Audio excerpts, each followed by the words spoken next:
आइए आपको सुनवाते हैं। श्री नरेंद्र मोदी जी के नेतृत्व में केंद्रीय वित्त मंत्री श्रीमती निर्मला सीतारमण जी द्वारा पेश किया गया आम बजट 2026-27 एक लोक कल्याणकारी और विकसित भारत के लक्ष्य को संकल्पित देश के आर्थिक विकास की गति को नई दिशा देने वाला दूरदर्शी बजट है। यह सर्वसमावेशी एवं सर्वस्पर्शी बजट है जो भारत को दुनिया के सबसे बड़ी आर्थिक शक्ति के रूप में स्थापित करने में अपना योगदान करेगा।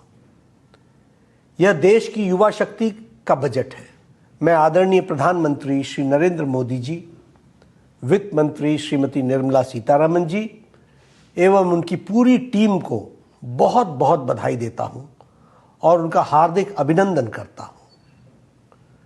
प्रधानमंत्री श्री नरेंद्र मोदी जी के नेतृत्व में सरकार द्वारा स्वास्थ्य सेवाओं को जन जन तक पहुंचाने के लिए जो प्रतिबद्धता इसी बात से जाहिर होती है कि पिछले 12 वर्षों में स्वास्थ्य क्षेत्र में बजट ने 176% की बढ़ोतरी दर्ज की गई है। स्वास्थ्य के क्षेत्र में इस वर्ष आवंटित 1,05,000 करोड़ से अधिक का बजट पिछले वर्ष के बजट से लगभग 9% अधिक है। इस बजट में मेंटल हेल्थ पर, मानसिक बीमारी से लड़ने वाले विषय पर एक विशेष फोकस किया गया है जो स्वागत योग्य कदम है। इसके तहत रांची और तेजपुर स्थित केंद्रीय मनोचिकित्सा संस्थानों का जो अपग्रेडेशन किया जा रहा है और जो उत्तर भारत में निम्हांस की नई स्थापना करने की घोषणा सराहनीय है।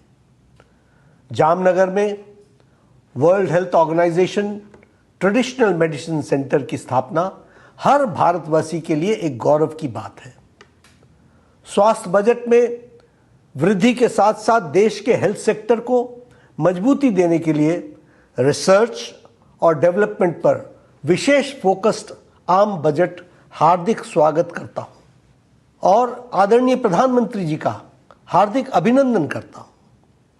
भारत में निर्मित दवाओं को विश्व स्तरीय गुणवत्ता के लिए और उनके मानकों पर खरा रखने के लिए जो सिडेस्को को अधिक मजबूत किए जाने का प्रस्ताव, यह भी बहुत सराहनीय है। बायोफार्मा शक्ति इनिशिएटिव के तहत सरकार ने अगले 5 वर्षों में बायोफार्मा क्षेत्र में 10,000 करोड़ रुपए के निवेश का प्रस्ताव रखा है, जिसे आधुनिक जैविक दवाओं और बायोसिमिलर के घरेलू उत्पाद को बढ़ावा मिलेगा। फार्मा सेक्टर में और विकास के 3 नए नाइपर्स और मौजूदा 7 नाइपर्स को और उन्नत बनाने की घोषणा इस देश में फार्मा के क्षेत्र में एक नए युग की शुरुआत होगी। साथ ही रासायनिक उद्योग को मजबूत करने के लिए राज्यों में 3 विशेष केमिकल पार्क विकसित किए जाएंगे।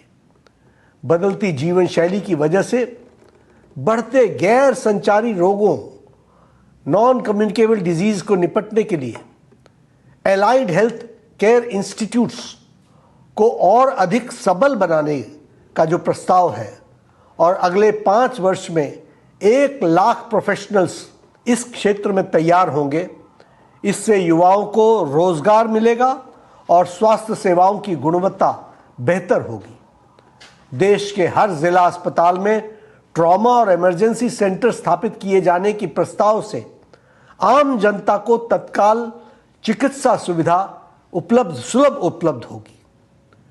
मेडिकल रिसर्च और इनोवेशन के लिए ICMR, Indian council for medical research और डिपार्टमेंट ऑफ हेल्थ रिसर्च के बजट में उल्लेखनीय वृद्धि की गई है, जिससे नई दवाओं, टीकों और अत्याधुनिक उपचार तकनीकों को विकास संभव होगा। मैं पुनः इस क्रांतिकारी बजट के लिए आदरणीय प्रधानमंत्री श्री नरेंद्र मोदी जी, माननीय वित्त मंत्री श्रीमती निर्मला सीतारमण जी एवं उनकी पूरी टीम को कोटि कोटि साधुवाद देता हूं, बधाई देता हूं, धन्यवाद देता हूं।